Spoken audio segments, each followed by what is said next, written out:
टीईटीच्या गोंधळात हायकोर्टाचा सर्वसमावेशक आदेश. शिक्षकांना पदोन्नतीसाठीच्या शिक्षक पात्रता चाचणीबाबतच्या कायदेशीर पेचावर मुंबई उच्च न्यायालयाने बुधवारी सविस्तर निकालाद्वारे सर्वसमावेशक आदेश दिल्याने या गोंधळात पडदा पडला. केंद्रप्रमुखपदी भरतीसाठी कट ऑफ तारीख आता 1 जानेवारी 2026 निश्चित करण्यात आली आहे.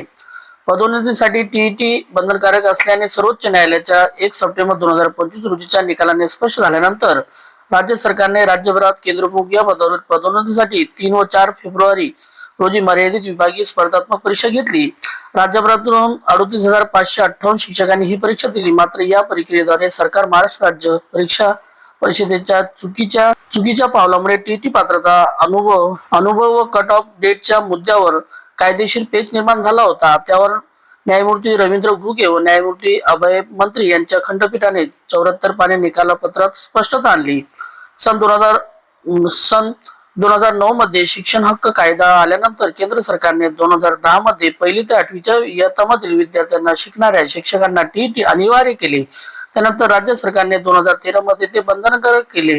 कालांतराने अनेकदा याचिका होऊन देखील उच्च न्यायालयाने ते बंधनकारक ठरवले. अखेरीस 1 सप्टेंबर 2025 रोजी सर्वोच्च न्यायालयाने अंजुमन इशाते तालीम ट्रस्ट विरुद्ध महाराष्ट्र सरकार या याचिकेवर दिलेल्या महत्वाच्या निवाड्यानेही शिक्षकांच्या नियुक्तीसाठी, शिक्षक म्हणून सेवेत राहण्यासाठी आणि शिक्षकांना पदोन्नतीसाठी टीईटी बंधनकारक असल्याबाबत शिक्कामोर्तब झाले. याच पार्श्वभूमीवर राज्य सरकारने केंद्रप्रमुख या पदासाठी प्रथम 2023 मध्ये दिलेले जाहिरात आणि त्यानंतर 29 सप्टेंबर 2025 रोजी दिलेल्या जाहिरातीमुळे हा गोंधळ निर्माण झाला होता. सन 2025 मधील जाहिरातीप्रमाणे 1 जानेवारी 2025 रोजी ही कट ऑफ तारीख निश्चित होती. मात्र दोन्ही जाहिरातीमध्ये टीईटीची अट नमूद नव्हती. सर्वोच्च न्यायालयाच्या या निवाड्यानंतर ती अट बंधनकारक करण्यात आली. तसेच 2023च्या जाहिरातीमध्ये अर्ज केल्यानंतरही विचार केला जाईल असे सरकारने स्पष्ट केले.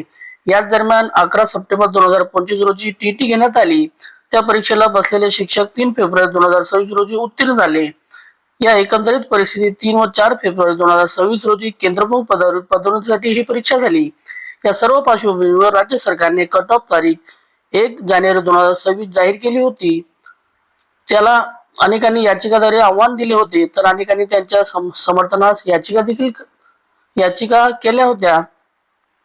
या साऱ्यांचा सर्वकष कायदेशीर विचार करून आणि परीक्षा दिलेल्या कमीत कमी शिक्षकांचे कमीत कमी नुकसान होईल हे लक्षात घेऊन सुवर्ण मध्य साधून खंडपीठाने हा निर्णय दिला आहे. आता बघा काय आहे न्यायालयाचा निकाल. जे शिक्षक 1 जानेवारी 2026 पर्यंत 6 वर्षाच्या अनुभवासह टीईटी परीक्षेस पात्र ठरलेले असतील तेच केंद्रप्रमुख पदावरील पदोन्नतीच्या प्रक्रियेसाठी पात्र असतील. म्हणजे टीईटी परीक्षा पास असलेलेच पात्र असतील. किमान 6 वर्षाचा अनुभव असलेल्या ज्यांनी नोव्हेंबर 2025 मधील टीईटी परीक्षा 3 फेब्रुवारी 2026 रोजी उत्तीर्ण केली असेल ते शिक्षकही या पदोन्नतीसाठी प्रक्रियेसाठी पात्र असतील. ज्यांनी 1 जानेवारी 2026 नंतर 6 वर्षाचा अनुभव पूर्ण केला आहे किंवा जे टीईटी पात्र नाहीत ते या प्रक्रियेसाठी पात्र नसतील. वर दिलेल्या निकषाप्रमाणे जे अपात्र उमेदवार असतील त्यांनी मर्यादित विभागीय स्पर्धात्मक परीक्षा दिली असली तरी ती या पदोन्नती प्रक्रियेत अपात्र घोषित होतील. म्हणजे ज्या शिक्षक बांधवांनी टीईटी पात्र केलेली आहे त्या शिक्षकांचाच केंद्रप्रमुख पदासाठी विचार केला गेला आहे. म्हणजेच केंद्रप्रमुख भरतीसाठी आता 1 जानेवारी 2026 ची कट ऑफ डेट धरली जाणार आहे. अशाच प्रकारचे व्हिडिओ आवडल्यास व्हिडिओ लाईक, शेअर आणि सबस्क्राईब करायला विसरू नका. थँक्यू.